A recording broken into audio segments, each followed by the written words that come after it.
Number 77 sword leather.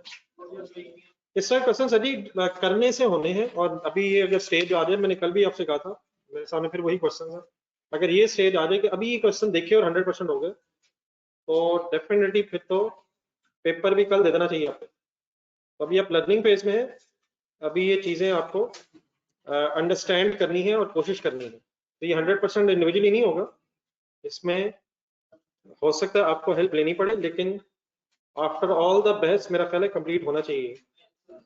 मेरे से वही सवाल पूछा जा रहा है, क्वेश्चन में मटेरियल की वर्किंग करवा दें। जी जी जी जी मैं डिस्कस कर लेता हूँ। मटेरियल वाली वर्किंग करवा दें जी।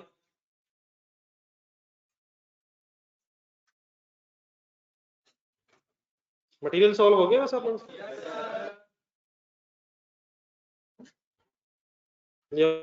आपका कहाँ तक पहुंचा? सबसे पहले रिक्वायरमेंट में रहेगा, एक दो बातें मेरी सुनना। रिक्वायरमेंट पढ़िएगा प्लीज, इत्तेफाक हुआ रिक्वायरमेंट पढ़ के बताएं क्या मांग रहा है। नहीं वो तो आगे बढ़ रहा है ना। आपसे क्या मांगा उसने? बजटेड प्रोडक्शन मांगी फॉर द फर्स्ट ईयर। अगर budgeted sale has been determined with the objective of maintaining 25% margin of safety on sale. Margin of safety का फॉर्मूला बताओ।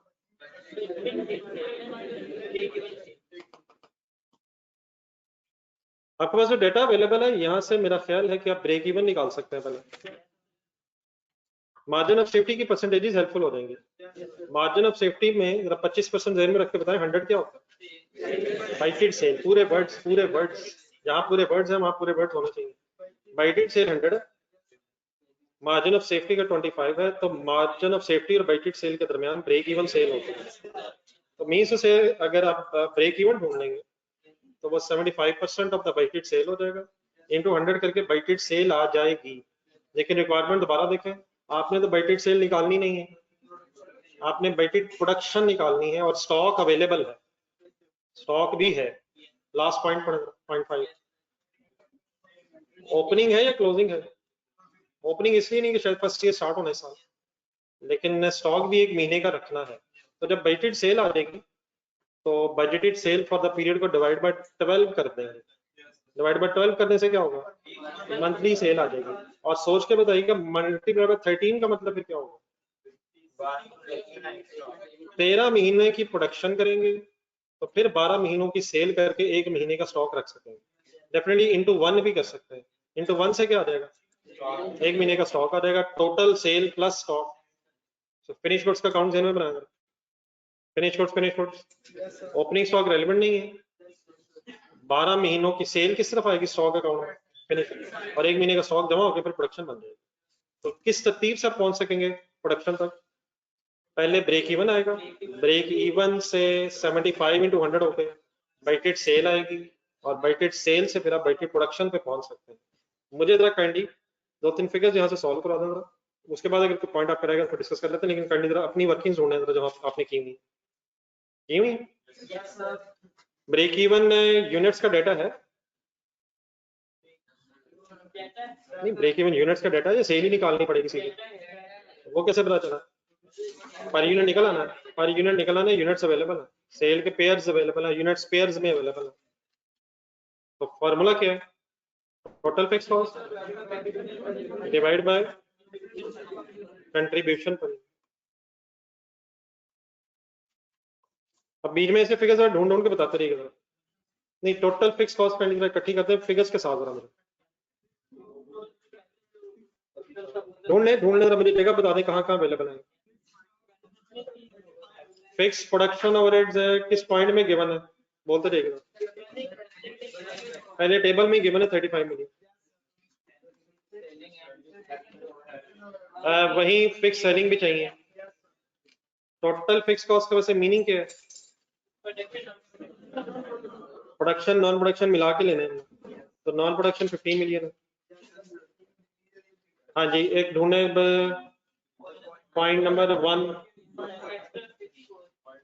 1 में थर्ड बुलेट 15 मिलियन से फिक्स कॉस्ट है बढ़ना है 15 मिलियन से सॉरी ये सेलिंग की कॉस्ट 10 15 मिलियन से इंक्रीज इन फिक्स कॉस्ट है। हाँ जी पॉइंट नंबर 1 का थर्ड पॉइंट और ढूंढे ये पॉइंट नंबर 2 में एक कमीशन भी तो है। अब जाने दें 1% फिक्स है परसेंटेज फिक्स है सेल के साथ वेरी करेगी कमीशन सेलिंग एक्सपेंसेस सेल के साथ वेरी करना है तो इसकी फिर वर्किंग करते हैं लेकिन जो बोनस है ये कैसे पता चला फिक्स है। हाँ जी एनुअल है एनुअल देना है तो प्रोडक्शन सेलिंग नहीं है किसी एक्टिविटी सेलिंग नहीं है 1.5 तो ये टोटल मेरा ख्याल हो जाना 61.5 ये फिक्स कॉस्ट में कोई इशू जी सॉरी ये पेज नंबर पे क्या जी पेज नंबर 77 पे क्वेश्चन हुआ page number 77 then contribution per unit पे आना है कंट्रीब्यूशन पर यूनिट का फॉर्मूला कुछ परसेंटेज है वो कर ली तरह वर्किंग करवा दीजिएगा कंसंट्रेशन से दोबारा सोच के contribution per unit sale price per unit एक मिनट जरा ये वर्किंग्स कुछ मेरे साथ दोबारा करना ओके जी आपने कुछ किया होगा जरा फिगर सॉल्व कर लें 187.5 मिलियन जरा ढूंढना 187.5 मिलियन क्या है सेल के रुपीस है एग्जिस्टिंग सेल के रुपीस है डिवाइडेड बाय 62,500 अगर करेंगे तो क्या आ जाएगा। अच्छा ऑब्वियसली ये मिलियंस में फिगर्स आएंगे और मिलियंस में ही कैलकुलेटर पे अल्टीमेटली सॉल्व भी हो जाएगा रुपीस में बाद में कन्वर्ट करना तो कर लीजिएगा क्योंकि पर यूनिट वर्किंग हो रही है 62,500 से पर यूनिट सेल प्राइस आ जाएगी लेकिन अकॉर्डिंग टू द इंफॉर्मेशन को सेल प्राइस में इजाफा है मेरा ख्याल तो 1.1 हो जाएगा या अगर इसे सॉल्व कर लिया जाए तो ये 3,000 रुपया बनता है अगर मैं पूरे रुपीस में लिखूं और रुपीस में मैंने शायद इसलिए लिखा है क्योंकि पर यूनिट फिगर है तो पर यूनिट फिगर को मिलियंस में हैंडल करना मान लीजिए मुश्किल हो जाना हैंडलिंग मुश्किल हो जाएगी वरना ये मिलियन में भी आंसर आ रहा है एक मिनट करें 187.5 डिवाइड बाय 62,500 ये क्या आंसर आ रहा है नहीं 1000 में की बजाय अगर पूरा बताएं ये 0.00 कुछ लगा होना तो ये मिलियन रुपीस में पर यूनिट सेल प्राइस आ रहा है तो वो हमारे लिए हैंडल करना इशू होता है ना तो मल्टीप्लाइड बाय 1 मिलियन रुपीस करें 10000 ये पता होनी चाहिए चीजें 3,000 रुपया पर यूनिट बन जाए वो काफी ज्यादा जीरो के बाद 3 आ रहा है तो वो हैंडलिंग मुश्किल हो जाएगी इसके लिए पर यूनिट की अगर वर्किंग है तो रुपीस में कर ली जाए तो आसानी रहेगी लेकिन फिर मल्टीप्लाइड बाय 1.1 कहां से आ गया तो मैंने रुपीस में फाइनली सॉल्व कर दी एनी कंफ्यूजन जी ऑनलाइन स्टूडेंट्स अब आएंगे जरा वेरिएबल कॉस्ट पे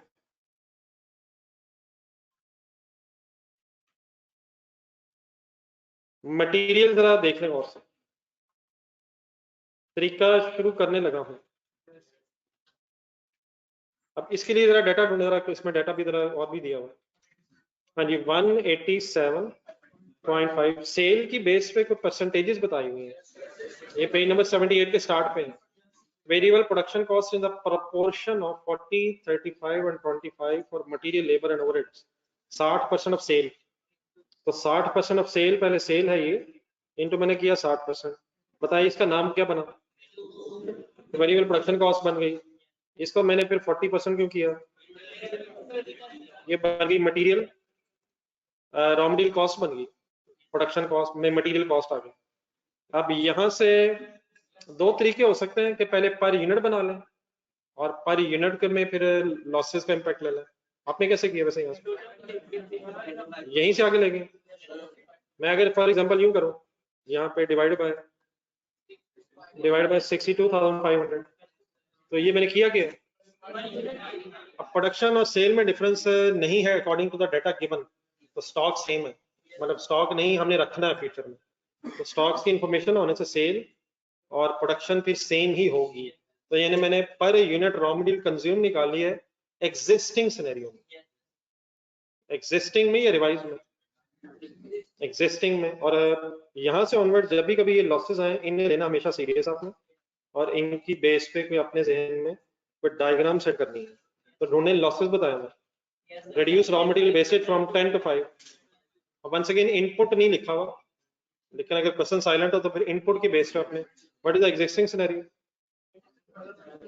10% कैसे लिखूं, 190 हो जाएगा, और रिवाइज सिचुएशन में 105 95 हो जाएगा। इसको हमेशा सीरियस रहना है वरना ये गलती हो जाएगी। ये कभी भी ये नहीं होगा कि जी आपके जहन में सब कुछ हो गया, थोड़ा सा देख लीजिए। अब मेरे पास ये जो फिगर आई है, कल से रिलेट करना जरा, अगर ट्राई का आंसर साथ रखना। नहीं सेम तो है, लेकिन आया क्या, फिर क्या किया।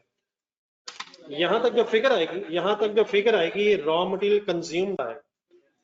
रॉ मटेरियल कंज्यूम से मेरी मुराद ये 5 kg आएंगे या 4.6 के 5 kg आएंगे, कल वाली बहस के मुताबिक। नहीं मतलब कल वाली जरा, ये रॉ मटेरियल के साथ बहस कर रहा हूँ। मेरी इस वर्किंग से यहाँ तक 5 kgs बनेंगे सॉर्ट ऑफ, या 4.65 बनेंगे। 5 kgs बनेंगे। ये कंज्यूम जो होना है उसमें लॉस वाला भी कंज्यूम होना है। ये इनपुट मटेरियल है जो यूज होना है, ये यूज्ड मटेरियल। तो इन अदर वर्ड्स, फिर अगर ये 5 के बराबर समझ आता है तो फिर डिवाइड बाय 100 करूंगा, जो डिवाइड बाय 5 इंटू 100 किया था, मल्टीप्लाइड बाय, वहां क्या किया होगा देख लेना, देख लेना, वहां मल्टीप्लाइड बाय 93 किया था, 93 किया था, या 93 की जगह 90 करने से क्या आ जाएगा, रिक्वायर्ड आ जाएगा, जो एक यूनिट को है, मैं पर यूनिट वर्किंग कर रहा हूँ। और देन उसके बाद फिर 4.65 नीचे ढूंढो, वो एज इट इज रहेगा, रिक्वायर्ड एज इट इज रहेगा। इट मीन्स फिर आपने यहाँ से वापस 100 पे आना, तो यहाँ से वापस 100 पे कैसे आएंगे, according to this question, divided by, नहीं अब डिवाइड बाय, डेफिनेटली तरीके डिफरेंट हो सकते हैं, लेकिन मेरा ख्याल है कि 100 इंटू 100 बाई 95 ही हो रहा है, लेकिन डिवाइड बाय 95 इंटू 100। तो यहाँ तक अब मेरे, मैं कल की फिगर से रिलेट कर रहा हूँ, डिवाइड बाय 100 इंटू 90 से 4.65 बना, और 4.65 विद दोबारा उधर डिवाइड हुआ था 97 से, इधर के मुताबिक डिवाइड हो रहा है 95 से, और फिर मल्टीप्लाइड बाय 100 करके रिक्वायर्ड मटेरियल तक अब आ रहे हैं। सॉरी रिक्वायर्ड नहीं, सॉरी रिक्वायर्ड से यूज की तरफ आ रहे हैं। पहले यूज से रिक्वायर्ड तक गए, और फिर लॉस खत्म नहीं हुआ, फिर रिक्वायर्ड से वापस यूज की तरफ आए स्टैंडिंग सिचुएशन।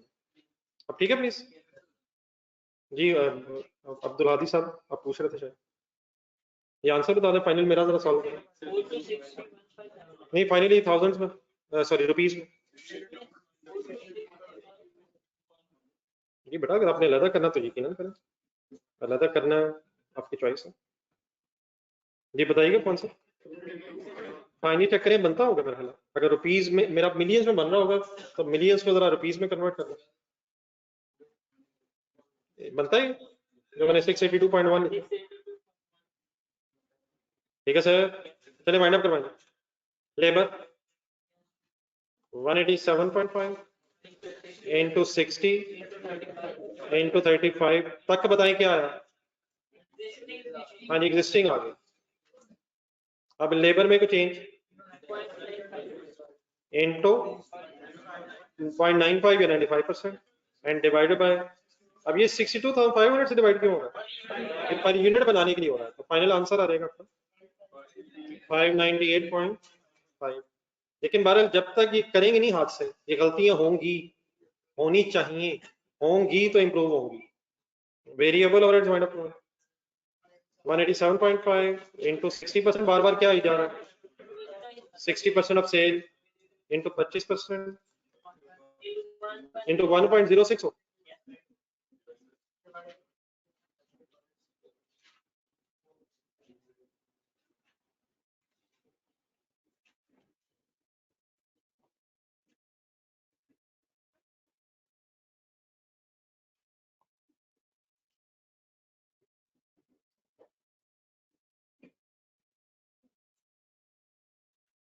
जी ठीक है जी। ये सेल की फिगर पूरी सैलवी साहब, जो सेल की फिगर है, सेल की पर यूनिट जो फिगर है, वो सारी वेरिएबल कॉस्ट नहीं, उसका फिर 60% होना, और उसके बाद फिर 35% होना, फिर आपके पास वेरिएबल कॉस्ट आएगी, और फिर इसमें 5% कमी शायद है। ये कहाँ लिखा, वेजेस में डिक्रीज है 5%। ये आवाज ठीक आ रही है मेरी, आंसर बताइए।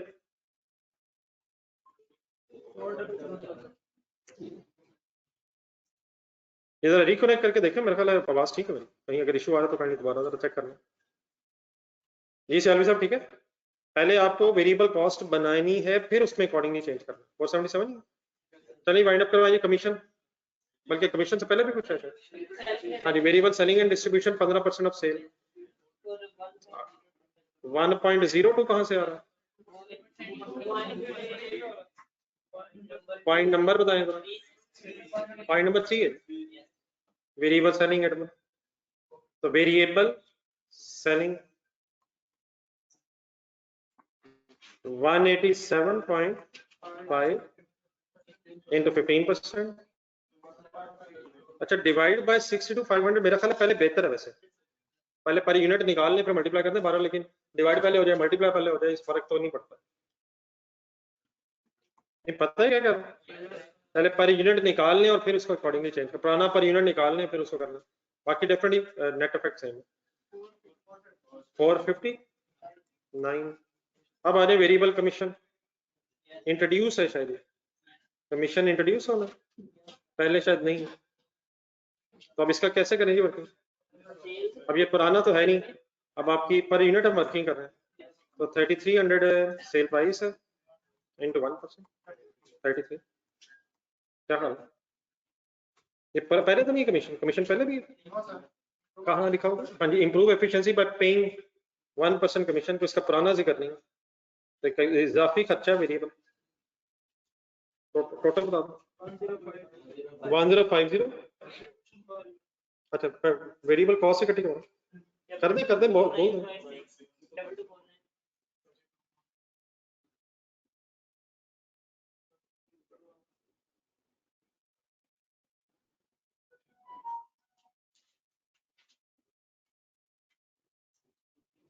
3300 कैसे है?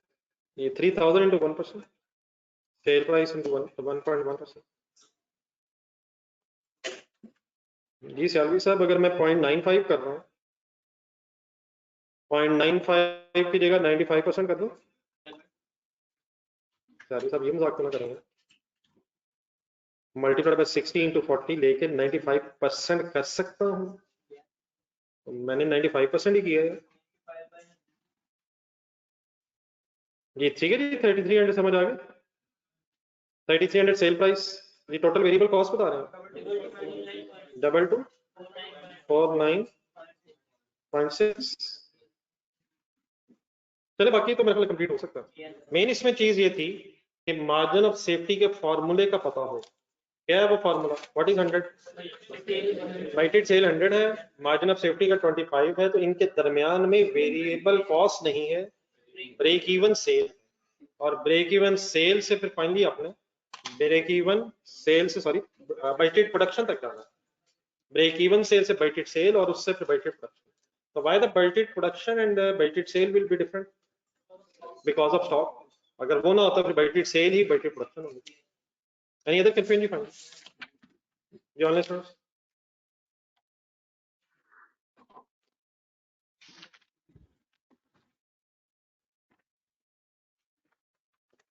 चले पेज नंबर ढूंढना जरा।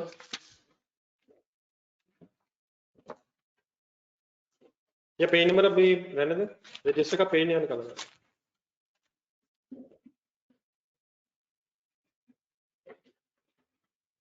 अब ये जो लॉसेस वाला काम हुआ ना, इसके बाद अब बहुत से क्वेश्चंस खुल के सामने आ सकते हैं आपको। तो मेरा ख्याल है डेली बेसिस पे कोई एक ऐसा क्वेश्चन, पिछला या अगला पुराना, जिनमें अब लॉसेस आ रहे हैं, मेरा ख्याल होते रहना चाहिए ताकि ये चीज भूले ना। क्या जहन का था? आवाज मेरी आई है सही? अक्सर रास्ते में